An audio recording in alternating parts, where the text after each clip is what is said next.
Okay, so imagine a war that's not fought for land or resources, but for the very fabric of reality itself. We're talking about a cosmic battle between two absolutely terrifying extremes, a universe of perfect, soul-crushing order and another of complete, meaningless chaos. Today, we're going to break down the key players fighting on every side of this ultimate conflict. And this right here is the central question of the entire saga. I mean, what a choice, right? It's completely unacceptable. An existence without any freedom versus an existence without any truth. This question really frames the stakes for every single character, and, for the fate of the universe itself. So, how did this whole thing even get started? Well, after the old gods of mythology were wiped out in Ragnarok, two new worlds were born, way outside our known universe. And these twin planets, they became the living, breathing embodiment of this massive philosophical struggle. And the difference between these two worlds is just staggering. On one side, you've got New Enoch, a gorgeous green paradise built on tolerance and justice.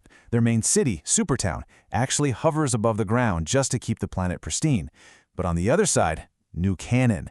It's a scorched, nightmarish world of fire pits where every single living thing exists in total, absolute servitude.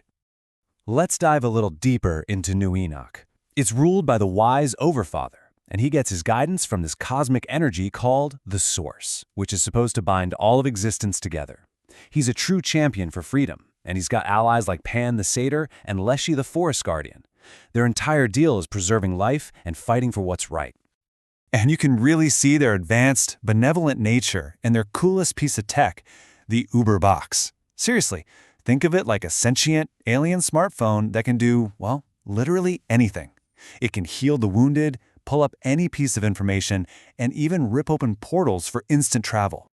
And then you have the complete opposite. New Canaan is the domain of Nosferatu, the immortal lord of darkness. His power is total. His armies, from the winged Parawatchers to the savage Furies led by Icarus, exist for one reason and one reason only: to serve his tyrannical will. It's a whole world built on nothing but fear and blind obedience. But here's the twist. This whole war between planets, it's really just a shadow play. The real conflict, the one that's threatening all of existence, is being run by two cosmic beings who are the purest, most extreme versions of these philosophies. They're the real masterminds pulling the strings. And this is where we get to the core horror of the saga. See, the two main antagonists, Vrildox and the Continuist, they don't just want to win. They want to fundamentally rewrite the laws of reality itself, and they're offering the universe two equally terrifying ways to end.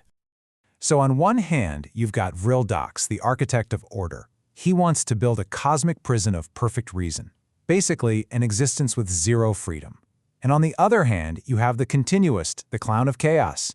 His goal is to create ultimate pulp, an existence without any truth where reality is as meaningless as a cheap throwaway novel.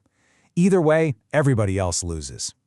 So, how exactly is Vrildox going to achieve his perfect universe? His method is something called subtractive purification, and it's as chilling as it sounds. He basically plans to prune reality of all its messy, chaotic parts. Things like emotion, choice, free will, until only his cold, perfect, and totally lifeless equation is left. And nothing, I mean nothing, sums up his worldview better than this quote.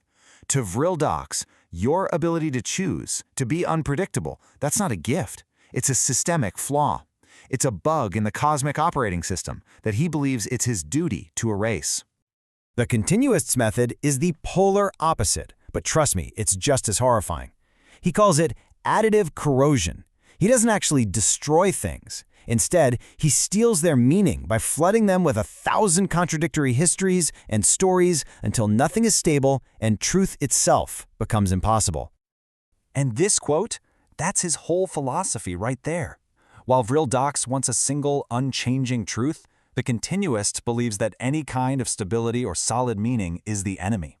He's basically the living embodiment of narrative decay, a force that just wants to dissolve all of reality into meaningless noise. So you're faced with this impossible choice, a cosmic prison or cosmic pulp. Who could possibly fight back against that? Well, the answer isn't some soldier who picks a side. It's a hero who is a living glitch in reality itself, someone who represents a third, totally revolutionary path, Vampirella. This was the question that haunted her for so long. See, her mother, Lilith, intentionally gave her two completely contradictory origin stories. In one, she's an alien from the planet Trakulon. In the other, she's a demonic daughter of Lilith. This left her in this deep existential crisis with absolutely no idea who or what she really was. And then she has this incredible breakthrough. She realizes there is no single true origin to find. That conflict, the contradiction, the very narrative chaos that was supposed to be her prison, she understands that is her actual truth. It's just this radical moment of self-acceptance. And by embracing all that chaos, she rises above every identity that was forced on her.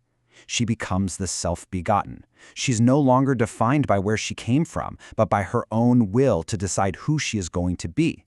She becomes the one and only author of her own existence. And this isn't just some philosophical shift. It gives her incredible power. Because she accepts every contradiction, she remembers every timeline, every recon, every single deletion from reality. This makes her what they call a high-level informational hazard to her enemies. She's a living, self-sustaining reality loop that literally cannot be erased from existence. And really, that's what this whole saga leaves us thinking about. It suggests that the greatest power in the universe isn't picking a side between order and chaos, but the radical act of creating yourself. It asks all of us to look at our own contradictions not as flaws, but as the raw material we can use to write our own unique story.